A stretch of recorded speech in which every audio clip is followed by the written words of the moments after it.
신명기 강의 계속됩니다. 이웃의 경계표를 옮기지 말라라는 제목으로 하나님 말씀 선포하겠습니다. 하나님이 우리에게 율법을 주셨는데요. 율법에는 두 가지 종류가 있습니다. 첫 번째는 하나님과 관계되는 율법이 있어요. 두 번째는 인간과 관계되는 율법이 있습니다. 이게 십자가가 사실은 그려져야 됩니다. 사실은 하나님과 관계되어서 말씀하시는 계명, 사람과 사람 사이에서 또 필요한 계명이 두 종류지만 좀 더 세분해서 따지면 어느 계명이 훨씬 많냐? 그러면 사실은 사람과 사람 사이에서 관계되고 발생하는 것에 대해서 나오는 계명이 훨씬 많습니다. 십계명도 그래요. 십계명이 하나님과의 관계된 계명, 그죠? 4개고 인간과 인간에서 관계되는 계명이 6개거든요. 근데 세부적인 율법 사항을 쭉 보면 사실은 하나님이 우리에게 인간들이 이 땅을 살아갈 때 누가 너한테 돈을 빌렸으면 어떻게 하고, 누가 네가 누구에게 밭에 들어가서 네 소가 그 밭을 이렇게 손해를 끼쳤으면 어떻게 하고 몇 배로 갚고, 사실은 하나님의 율법은 인간이 이 땅을 살아갈 때 우리가 어떻게 살아야 되느냐에 대한 법이 대부분이에요. 예를 들어서 이런 거죠. 니네가 차로 옆집 차를 몰래 이렇게 부딪혔을 때 어떻게 해야 되며, 오늘날로 따지면 사실은 하나님은 뭐에 관심이 있냐면 인간들이 이 땅을 살아갈 때 어떻게 하나님의 마음을 품고 서로가 관계를 맺으며 살아갈 건가, 이거에 굉장히 관심이 많다는 거예요. 그리고 사실은 놀랍게도 우리가 그런 인간과의 관계를 잘못 깨거나 함부로 살면 하나님이 엄청 싫어하는데 어느 정도로 싫어하냐면 그것 때문에 내가 너희에게 저주를 내리겠다, 이럴 정도로 싫어하십니다. 우리가 나중에 살펴보겠지만 이제 신명기 쭉 말씀 쭉 우리가 진행을 할 텐데요. 신명기 27장에 보면 하나님께서 그 11가지의 저주에 대해서 말씀하시는 장면이 나옵니다. 그러니까 이러이러한 자는 저주를 받을지니 이러이러한 자는 저주를 받을지니 이렇게 나와요. 근데 그 11가지가 모두가 하나님과의 관계되는 계명은 하나도 말하지 않고 인간과 인간 사이에서의 관계되는 계명이에요. 그중 몇 가지의 내용이 이런 게 있어요. 그러니까 맹인에게 길을 잃게 하는 자는 저주를 받으리라, 이렇게 돼 있어요. 맹인은 앞을 못 보는 사람이잖아요. 그런데 이 맹인의 앞길을 잃게 만들어요. 그러면 그 사람은 저주를 받는다는, 그게 무슨 말일까요? 힘들어하는 사람, 정말 뭔가가 없고 부족해서 힘들어하는 사람을 더 고통스럽게 하면, 그를 더 힘들게 하면, 의도적으로 더 힘들게 하면, 그 약점을 파고들어서 더 힘들게 하면 그 사람은 하나님으로부터 저주를 받게 된다는 거예요. 그러니까 내가 그런 사람은 가만두지 않고, 힘든 사람을 약점을 통해서 더 힘들게 만들면 내가 가만두지 않겠다, 이 얘기예요. 많은 사람들이 신앙을 하나님 앞에서 내가 예배를 드리는 것쯤으로 생각을 합니다. 주일날 와서 하나님 앞에 예배를 드리는 것을 신앙생활이라고 생각하는 사람들이 있어요. 그게 아니에요. 신앙생활은 뭡니까? 내가 하나님의 말씀을 들어서 세상에 나가서 주님께서 가르치는 그 가르침대로 사는 거예요. 그 말씀이 내 삶의 기준이 되게 하는 거거든요. 또요, 이런 말씀도 있습니다. 객이나 고아나 과부의 성사를 억울하게 하는 자도 저주를 받는다. 이게 성사라는 거는 재판을 말하는 거죠. 약한 사람들의 재판이에요. 그러니까 법이, 사법계가 무너진 것, 특히 사법계가 누구에게 그러니까 약한 걸 말하는 거예요? 가난하고 힘없고 돈 없는 사람들. 고아와 과부는 이스라엘 사회에서 가장 돈 없고 힘없는 사람들이에요. 여자들은 카운트도 안 했어요, 사람으로. 고아도 마찬가지입니다. 어린아이도. 그러니까 이 사람들은 어떤 잡을 가질 수도 없는 사람이에요. 근데 이 사람들이 무슨 나가서 우리의 권리를 챙겨주세요 이런 말 할 수 있어요? 제가 말씀드렸죠. 유대사회에서 여자가 얼만큼 권리가 없냐면, 아침밥을 하다가 그 빵을 좀 태워요. 그럼 남자가 어떻게 해요?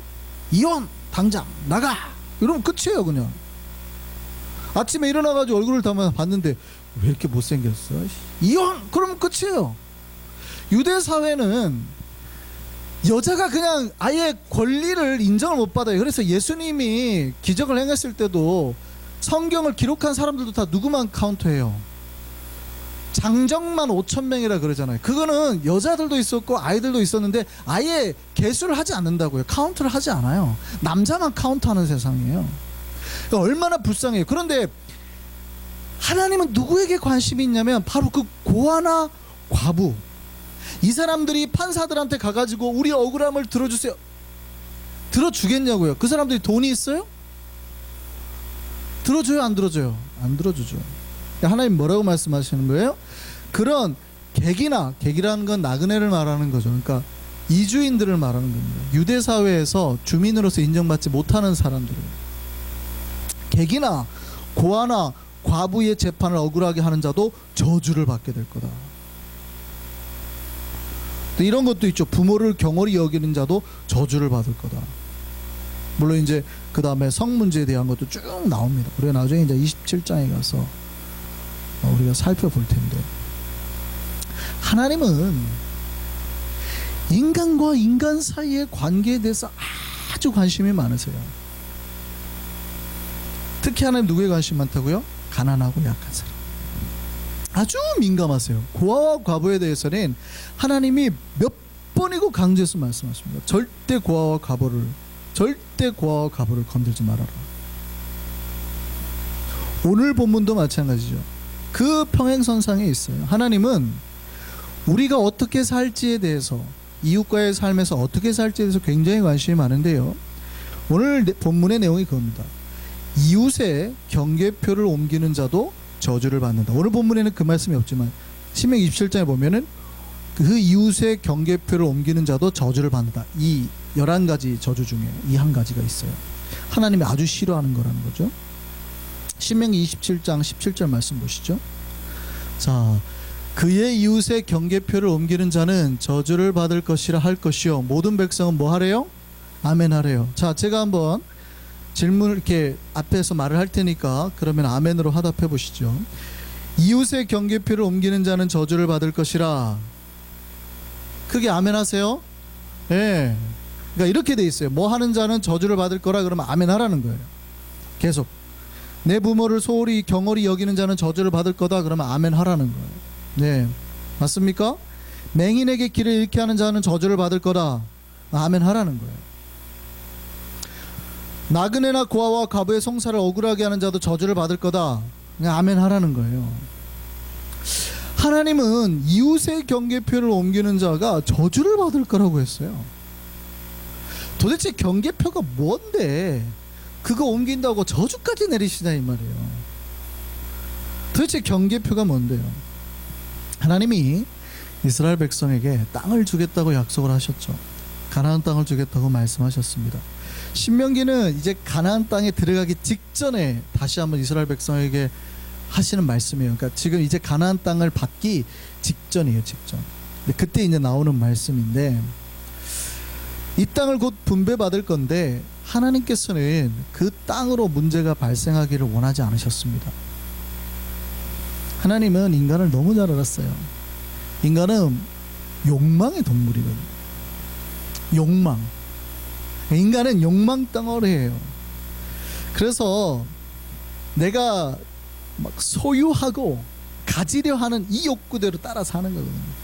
인간은 욕망대로 따르다가 사실은 멸망할 존재인데, 하나님은 그 욕망 따라 멸망할 존재에게 뭐라고 그래요?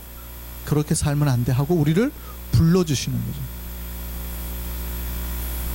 그래서 십자가의 은혜로 우리를 욕망이 아닌 존재의 사람으로 바꾸시는 거예요. 현대사회에서 욕망의 분출구는 땅보다는 돈입니다. 물론 아직도 땅이 굉장히 강한데요.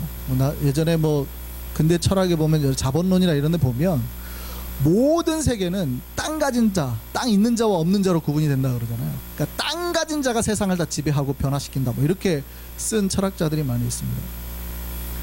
그러니까 근대 사회는 어쨌든 돈인데요, 돈이 많으면 많을수록 자기 욕망을 이룰 수 있는 힘이 커지잖아요. 근데 고대 사회는 산업화가 되지 않으니까 현대처럼 이렇게 많은 돈을 소유하기가 어려워요. 그러니 그들의 재산 가치는 다 뭘로 나와요? 땅으로. 몇만 평을 가졌냐, 이거죠. 옛날에 한국에서는 그 땅에서 나오는 소출로, 그러니까 땅을 가지고 몇 석, 뭐 천석군, 만석군 뭐 이런 말을 하잖아요. 근데 이런 거예요. 그러니 인간이 부자가 되고 싶다는 욕구를 뭘로 나오는 거예요? 고대 사회는 내 땅을 넓히는 걸로 드러나는 거죠. 하나님이 이스라엘 백성에게 땅을 나눠주고요, 그 땅의 경계를 구별해주는 지계석, 옛날 말로는 지계석이라고 그러고 경계석을, 돌을 세우라 그런 거예요. 그러니까 여기까지는 누구네 땅 이렇게 짜준 거죠. 이렇게 여기까지는 누구네 땅, 여기까지는 누구네 땅, 여기는 무슨 지파 땅 이렇게 짜준 거예요. 옛날에는 문서가 없으니까. 그러니까 여기까지가 누구네 땅이라고 딱 돌을 세워놓는 거예요. 그런데 인간의 욕망이 하나님의 가르침이나 기준을 따르려고 할까요, 안 할까요? 안 하는 거예요. 그러니까 그 경계표를, 지계석을 옮겨서 살짝만 옮기기만 하면 자기 땅이 넓어지는 거 아니에요. 그러니까 내가 그 길을 일하러 갈 때마다 뭐 하면 돼요? 그냥 몰래 팔로 쓱 밀면 되는 거예요. 이렇게 살짝만 밀어놓고 오면 되는 거예요. 그러면 내가 여기 한번 밀고 저기만 한번 밀면 어떻게 해요? 어마어마한 땅이 생기는 거죠. 돈이 엄청, 이게 굉장히 쉬운 일이에요. 그러니까 돈 벌는다는 게, 지계석을 옮긴다는 게 굉장히 돈 벌기 쉬운 거예요. 그럼 내가 나와가지고 하루에 1m만 옮겨본다 생각해보세요. 쓱 옮기고 와요. 내일 또 가서 쓱 옮기고 와요. 인간의 욕심이라는 것이.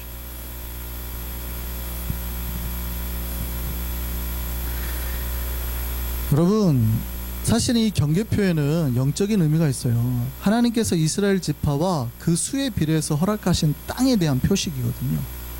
그러니까 이스라엘 사회는 함부로 이 땅을 사고팔고 못하게 했습니다. 빌려는 줄 수 있어요, 임대는. 근데 땅은 하나님이 내려준 유산이라는 개념이 있어요. 그러니까 뭐 한국인들이 가진 우리 조상 땅이라 이건 못 팝니다, 뭐 이런 개념 있잖아요. 유대 사회는 그런 거예요. 이건 하나님이 나에게 준 땅이거든요. 근데 내가 돈을 벌고 싶은 욕심은 있잖아요. 근데 돈 벌만한 게 별로 없어요, 땅 말고는. 그러니까 뭘로 옮겨요? 그 표를 옮겨서 계속. 그 땅을 허락하신 하나님의 권리를 침해하고 하나님의 뜻을 거역한다는 거예요. 그러니까 앞에서 말했지만 이 경계표를 한꺼번에 옮기기는 쉽지 않겠죠. 그러니까 어떻게 합니까? 조금씩 조금씩 갉아먹는 거죠. 그런데 하나님께서 이걸 뭐라고 말씀하세요? 저주받을 짓이라는 거예요. 하나님께서 그렇게 하는 사람을 저주하겠다는 거예요. 자기 땅, 자기 소유, 돈을 위해서 상대의 재산을 조금씩 갉아먹는 것, 내 이익을 위해서 조금씩 들키지 않게 상대의 것을 훔치는 행위가 저주받을 짓이라는 겁니다. 아멘입니까? 경계표를 옮기지 말라는 말씀은 사실은 10계명 8번째와 10번째 계명과 관계가 되어 있는 것이죠. 자, 10계명 8번째 계명이 뭡니까? 도둑질하지 말라죠. 네. 10번째 계명은 뭡니까? 그렇죠. 내 이웃의 집을 탐하지 말라예요. 근데 내 이웃의 집을 탐하지 말라는 말, 정확하게는 내 이웃의 소유도 탐하지 말라고 되어 있어요. 자, 출애굽기 20장 17절 말씀 한번 보시죠. 자, 10번째 계명입니다. 내 이웃의 집을 탐내지 말라. 내 이웃의 아내나 그의 남종이나 그의 여종이나 그의 소나 그의 낙이나 무릇 내 이웃의 소유를 탐내지 말라. 경계표를 옮기는 것은 내 소유를 늘리고자 하는 욕심, 욕망에서 나오는 거예요. 우리는 그 소유의 욕망을 탐심이라고 합니다. 사실 우리가 소유에 관계된 죄악의 모든 시작은 이 탐심에서 시작하는 거예요. 경계표를 옮기는 것도 이 탐심에서 시작이 되는 거예요. 내가 부자가 되고 싶은, 소유하고 싶은 마음에서 시작되는 거란 얘기예요.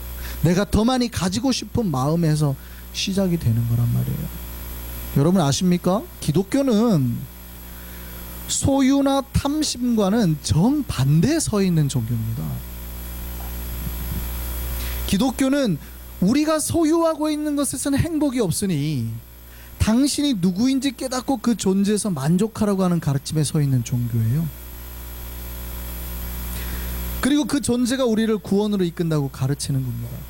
이게 무슨 얘기냐면 내가 부자라고 천국 가는 게 아니라, 우리가 어렸을 때부터 배우는 찬양 있잖아요. 돈으로도 못 가요 하나님 나라. 우리가 부자가 된다고 해서 천국 가는 사람이 아니라, 비록 내가 가난하지만 내가 하나님의 자녀가 되었기에, 존재가 바뀌었기에, 예전에 있던 내가 죄를 지었던 옛사람은 죽고 내가 새 사람이 되었기에, 세례를 받고 내가 이제 천국 갈 수 있다고 믿는 종교라는 말이에요. 그러니까 소유와 존재, 내 탐심과 믿음은 정반대의 가치에 서 있는 겁니다.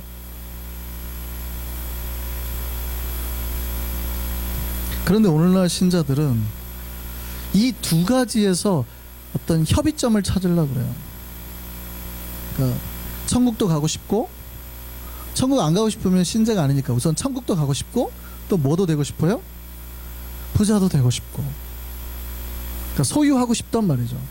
천국 가는 것도 필요하고, 내가 이 땅에서 막 가지고 누리고 하는 것도 필요한 거예요.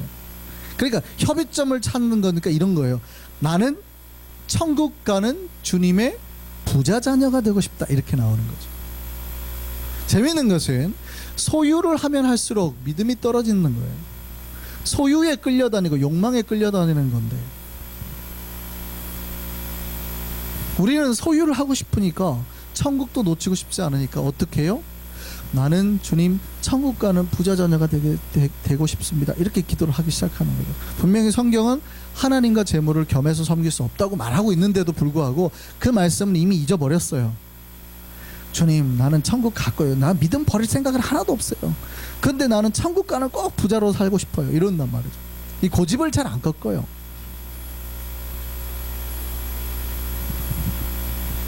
그런데 사실은 이 마음은 소유를 하고 싶은 탐심에서 시작되는 거예요. 여러분, 기독교인이 부자가 될 수 있습니까? 없습니까? 여러분, 기독교인이 가난해지면 됩니까? 안 됩니까?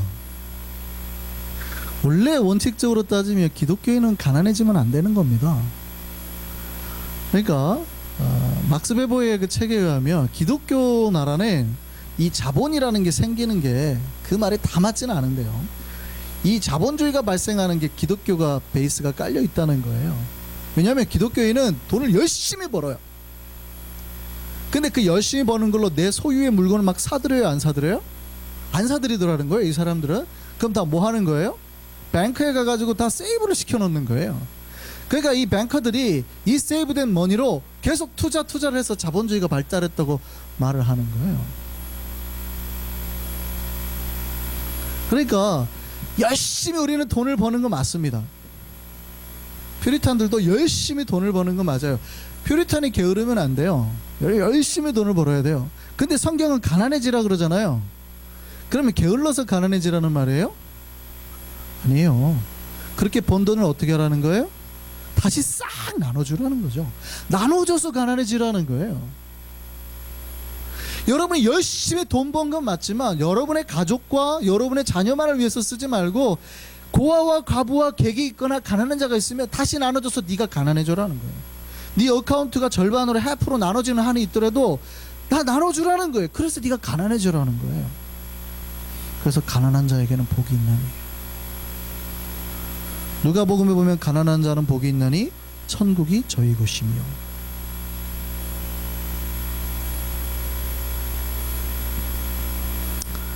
기독교는 부자가 자기의 소유를 나누어서 스스로 가난해지는 삶을 살도록 종용하는 종교지, 더 부자가 되세요라고 부추기는 종교가 아니에요. 기독교는 이 땅에서 잠깐 소유를 누리고 잘 먹고 잘 사는 종교가 아니에요. 정반대로 이 땅에 사는 잠깐의 삶을 녹여서 영원한 삶을 얻는 종교 아닙니까? 이 땅에 내 시간, 수십 년의 시간의 삶을 다 녹여요. 그리고 투자를 해요. 그리고 뭐를 얻는 거예요? 영원한 생명을 얻는 종교예요.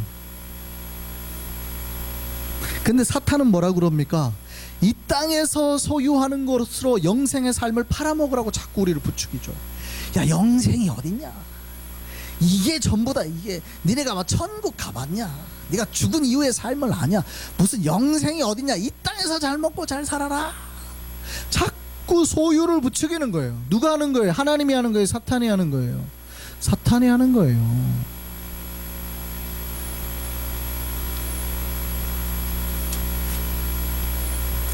누가복음 12장 15절 말씀 보겠습니다. 예수님 뭐라고 하시는지 보세요. 그들에게 이르실 때 삼가 모든 탐심을 물리치라. 사람의 생명이 그 소유에 넉넉한 데 있지 아니하리라 하시고, 생명, 우리의 생명이 뭐에 있지 않대요? 소유에 있지 않다고요. 이게 우리의 영생이 소유에 있지 않다는 얘기예요. 여러분이 부자가 된다고 해서 천국 갈 수 없다 이 말이에요. 인간의 소유에 대한 욕망이 얼마나 무서운지요. 사람은 이 소유를 하려고 거짓말도 하고요, 도둑질도 하고요, 심지어는 다른 사람을 해하거나 죽이기까지 합니다. 내가 돈 벌려고는 내 모든 지혜를 다 동원해요. 그런 거에 신경 쓸 시간에 차라리 조금 손해보고 영원한 것에 시간을 투자해야 되는데 그렇지 않은 거죠. 예를 들어서요, 여러분 이쪽 마트에 갔더니 고기가 12불이에요. 근데 저쪽 마트에 갔더니 고기가 13불 해요. 그러면 어디로 가야 돼요? 12불짜리 가야죠. 그거는 맞는 말인데, 우리가 어디에 신경을 팔고 쓰냐면 일주일 내 전단지를 긁어 모아가지고 그 1불 세이브할 수 있는 것에 내 시간을 투자를 해요. 15분, 20분, 30분씩 내 시간을 투자를 하는 거죠. 그러니까 내가 1불 세이브하려고 30분을 투자를 했어요. 근데 만약에 내가 1불 손해보고 30분 동안 성경을 읽었으면 유익할까요? 안 유익할까요? 제가 무슨 얘기를 하시는지 좀 알아들으셔야 돼요. 이게 1분을 여러분 세이브하는 게 잘못됐다는 뜻이 아니라, 사실은 어느샌가 우리가 생각이 이 땅에 조금 손해를 봐도 더 영적인 것, 놀라운 것에 투자를 해야 되는데, 그것에 투자할 시간보다 1불, 2불 아끼는 것에 더 왠지 소중하다는 생각을 가지게 만든다는 거예요. 이 시간에 기도하고 전도할 사람을 찾아가고 말씀 한 구절 더 보는 게 내 영혼이나 내 미래나 삶에 복이 될 텐데, 내 인생 살아가는데 더 많은 에너지가 될 텐데, 내가 가지고 있는 모든 지혜와 시간을 천국을 위해서 쓰는 게 아니라 내가 조금 더 부자가 되는 것을 사용한단 말이죠. 잠언 23장 4절 5절 말씀 한번 보시죠. 뭐라고 그래요? 성경이 부자가 되기에 애쓰지 말고, 우리를 힘들게 하는 말이죠. 부자가 되기에 애쓰지 말고 네 사사로운 지혜를 버리라. 내가 어찌 허무한 것에 주목하겠느냐. 정령이 재물은 스스로 날개를 내어 하늘을 나는 독수리처럼 날아가리라. 우리가 오히려 지혜를 쓰면 쓸수록, 그 1불 2불 아끼기 위해서 애쓸수록 어쩌면 이거는 우리에게서 더 멀어질 수 있다는 거예요. 오히려 우리가 영원한 것에, 하나님의 것에 투자를 할 때 하나님 우리를 어떻게 해요? 부하게도 만들어 주시는 거예요. 방법이 바뀌어야 돼요. 순서가. 여러분 제 말씀 잘 들으셔야 되는 거예요. 이게 오해가 되면 안 돼요. 지금 절약 정신이 나쁘단 말이 아닙니다. 아끼는 건 아주 좋은 습관이에요. 안 보는 뭐 TV나 콘센트 있으면 빼놓으시는 거 좋은 습관이에요. 그러니까 절약이 나쁘다는 뜻이 절대 아닙니다. 거룩한 것에 사용되어야 될 시간과 정신을 우리가 매주 한 1, 2불 몇 달러에 뺏기면서 진짜 영적 손해를 보고 있다는 생각은 전혀 못하는 거예요. 그거를 말씀드리는 거예요. 예를 들어서 여러분이 물건 사려고 누군가하고 15분 동안 말다툼했다고 생각해 보세요. 깎아요. 그럼 거기서 내가 15분 동안 해가지고 한 10% 깎았습니다. 싸워가지고. 그러면 유익이 됐어요, 안 됐어요? 유익이 됐죠. 10% 깎았으니까. 근데 막 심하게 싸웠으면 그 사람이 특히 내가 한성교회 교인인 줄 알면 우리 교회 나올까요, 안 나올까요? 우리 교회는 절대 안 나오겠죠. 그러니까 나는 10% 이득을 봤을지 모르지만 한 명의 영혼은 버려버린 거예요.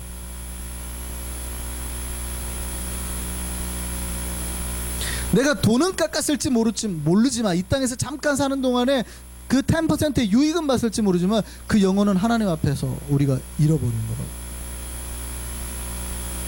오늘 제가 칼럼에도 썼지만 소탐대실이에요. 소탐대실.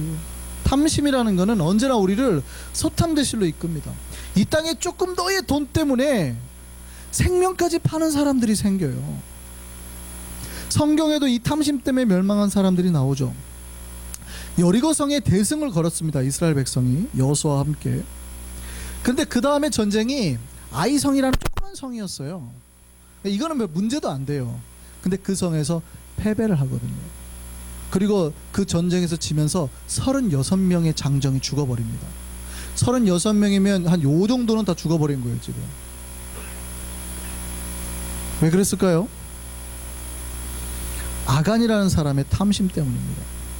여리고 성의 전투 이후에 아간이라는 사람이 옷 한 벌, 외투 한 벌, 은 200세겔, 그 다음에 금덩이 50세겔짜리 금덩이 큰 거 하나를 땅속에 묻어뒀어요. 자, 이게 개인의 입장에서는 이득입니까 아닙니까? 이득이죠. 좀 비싼 옷도 하나 생겼고 돈도 좀 몰래 훔쳐놨으니까 개인의 입장에서 봤을 때는 이득이죠.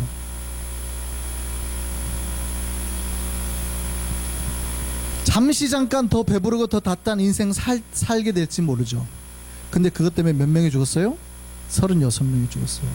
내 조그만 이득 때문에 36명이 희생된 거예요.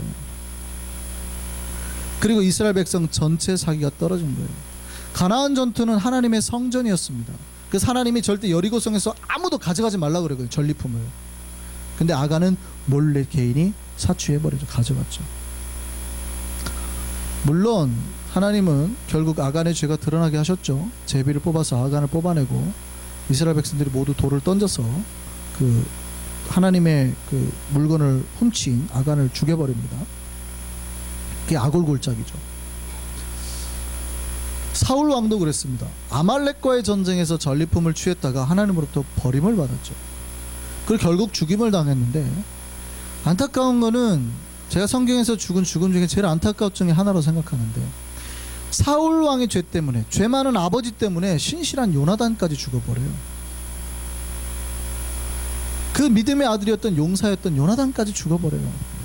누구예요?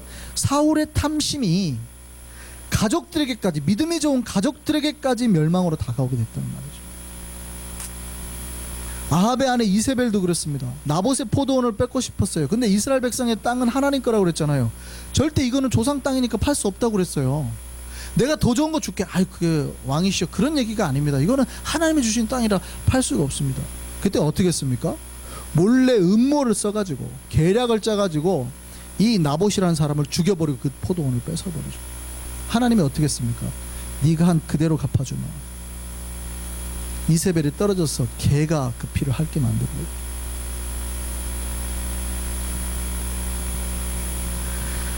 유다는 어떻게 했습니까? 유다는 은삼십에 자기 스승을 팔았어요. 결과는 스스로 죽음, 멸망을 당하고 말았죠. 여러분, 탐심이 얼마나 무서운 건지 아시겠어요? 여러분, 내가 소유하려고 하는 게 무슨 문제냐라고 말할지 모르지만 성경은 언제나 말해요. 너희가 소유하려고 하는 그 탐심의 마음을 누가 줬는지 생각해 보라는 거예요. 이게 하나님으로부터 나왔어요? 사탄으로부터 나왔어요? 사탄으로부터 나왔다는 거예요.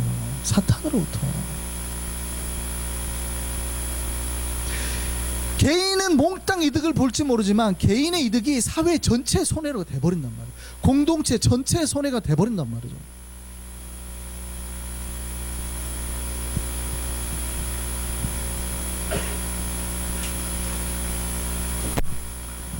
탐심이 그동안의 모든 관계나 명성 한꺼번에 앗아갈 수 있다고요. 저는 저와 여러분이 이 소유의 마음을 뺏기지 않기를 바랍니다. 기억하셔야 돼요. 탐심은 하나님께 아니라 사탄이 던지는 미끼입니다. 그 미끼를 깨달아 볼 수 있는 믿음의 눈, 지혜의 눈이 있기를 소망합니다. 그리고 진짜 주께서 허락하시는 복을 받아서 누려 사는 저와 여러분 됐으면 좋겠습니다. 그 복은 비록 지금 당장은 우리를 만족시킬 수 없을 수 있어요. 비록 지금 당장은. 그러나 저는 제가 예언가로서 말씀을 드리는데, 그 하나님의 복은 우리의 장래, 가족의 장래, 여러분의 미래, 여러분의 영원한 생명과 복을 약속하는 진짜 복이 될 줄 믿습니다. 그 복을 꼭 누려 살았으면 좋겠습니다. 그 진짜 복을 누리고 소유하며 살아가는 우리 거룩한 한성의 백성들 되기를 바랍니다. 찬양하시겠습니다.